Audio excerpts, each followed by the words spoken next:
Friday morning, 8 minutes past 11. India has won. Good times ahead. That's the latest tweet from India's new Prime Minister, Narendra Modi. Early reports suggest that his opposition, Hindu Nationalist Party, the BJP, is on course for a landslide victory over the ruling Congress Party. It will be the biggest victory for any party in the country for 30 years. So will a change in government affect India's relationship with Britain? Let's speak to the founder and chairman of Cobra Beer, Lord Karan Bilimoria, and Bundeep Singh Rangar, who's chairman of IndusView, which advises multinational companies on how to do business in India. Welcome, both of you. Lord Bilimoria, first of all, your reaction to this win then? I think that it's very good news that India, after 30 years, is going to have a party that has come to power with an outright majority.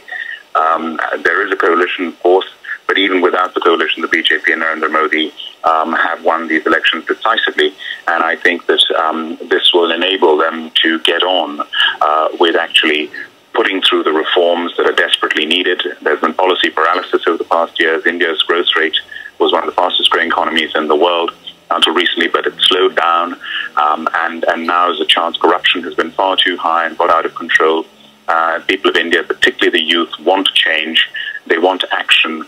And I think Narendra Modi has shown that he is business friendly. When I was the founding chairman of the UK India Business Council, I was not allowed to take delegations to Gujarat. But 2 years ago, Britain opened up relations with Gujarat. And our High Commissioner was one of the first to go and see Narendra Modi. So from a Britain-India point of view, I think this is very good news. And of course, the Indian diaspora in the UK is the largest ethnic minority group in the UK, very successful, and I'm proud of that. And the Gujarati community, where Narendra Modi comes from, is a very large and important part of the Indian diaspora here, and it'll be very good news for the Gujarati community as well. So I see a huge furthering of trade and business and investment both ways between India and Britain as a result of Narendra Modi's and the BJP's victory. How would you describe him as a leader and as a man? Well, he is somebody who personifies India as an aspirational country where anyone from anywhere can get anywhere. He started off selling tea on a railway platform as a boy and has actually run a state. I mean, this is the whole criticism against President Barack Obama is when he became president of the United States, he's never run anything, whereas most presidents of the United States have been state governors. They've actually run something. And running a state is like running a country. And he's been re-elected. He's been elected 3 times. He's got the experience of governance. He's shown and demonstrated that he can bring in with investment. He's a man of action. He's pro-business. All those things are there and have been demonstrated. And now to do that on a national scale with a country of 1.2 billion people and the most diverse country and most complex country in the world by far, of course, is going to be a challenge. But he's certainly got a lot of experience behind him, and he is known to be somebody who's anti-corruption and known to be someone who gets things done. Let's bring in Bundeep Singh Rangar. Pro-business, Lord Bilimoria says, which is good news for people like yourself.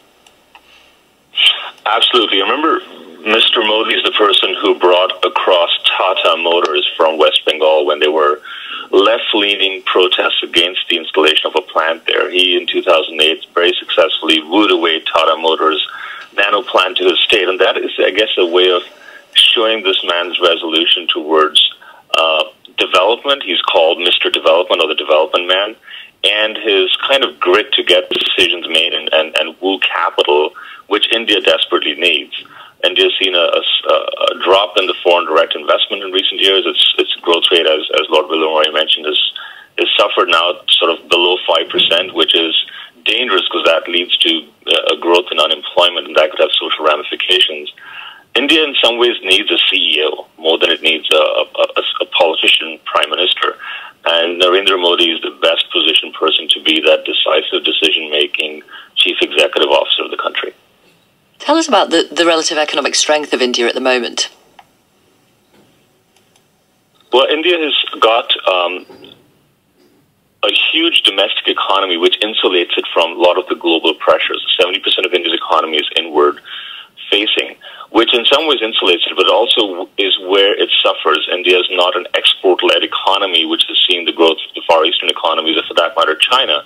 And Mr. Modi, in some ways, has been enamored by China. He's made 2 trips in the past 7 years, and last time he went in 2011, he had Chinese letters on his business card. So I think he sees India's weakness being its back-end infrastructure. He's talked about putting bullet trains across India and building out 100 modern cities think that India's opportunity is to change, in some ways, the status quo and make it more like a highly efficient, infrastructure-driven economy like China is, focusing more on manufacturing to add to India's strength and services.